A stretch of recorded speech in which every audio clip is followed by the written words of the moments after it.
An issue rocking the nation, sex crimes involving children, many originating on the internet. Earlier this year, 38 people were arrested in Bay County during a one-week sting, Operation Watchdog, which targeted local sex offenders and predators, with dozens of others arrested since.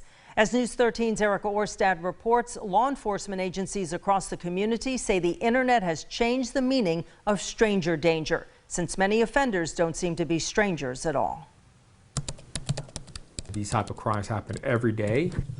Across the country. These cases are very prevalent. And right here at home. They're not always hiding in a white van, but behind their profile pictures online. The internet is not a safe place. Criminals preying on children, but on the surface, they don't always seem dangerous. They could look like a friend, a neighbor, a family member, a doctor, a police officer, a firefighter. Criminal investigators like Lieutenant J.R. Talamantes with Panama City Beach Police Department say they're investigating new cases all the time. Predators exploiting children from the comfort of their couches, some with evil intentions. These individuals have taken pleasure on viewing the rape of children, and there's no worse criminal in my mind. He and other investigators say it's a dark reality that many don't truly understand, since they don't see what he has to see. Evidence material, which includes children being raped, tortured, and victimized. If you know what they are taking pleasure from, you won't be making excuses for them.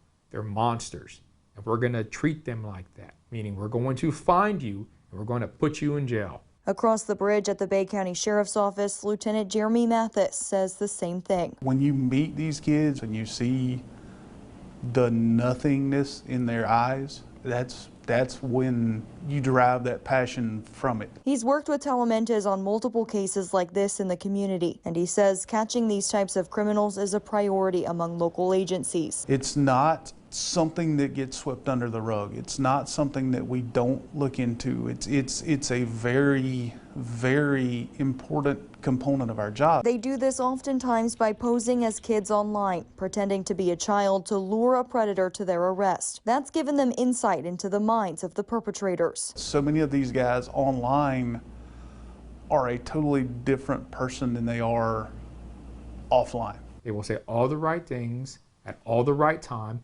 and make that child feel like they're special. Talamantes says they target vulnerable kids and teens, often struggling at home or school and looking for an outlet. Then, using social media, they learn about the child and get the victim to trust them before exploiting them. By the time you call us, that predator in one way, shape, or form has probably already contacted your kid. And they say there's no typology for the criminal. It can be anyone from anywhere, especially strangers kids think they know online. That's the stranger danger parents need to be talking to their kids about now. In 2017, a Tyndall Air Force Base colonel was charged with trying to meet a 14-year-old boy for sex through text messages. He was sentenced to 10 years in prison, and his name is carved into a baseball bat in Talamantes' office, along with others. They're not all on there, but some of the worst of the worst.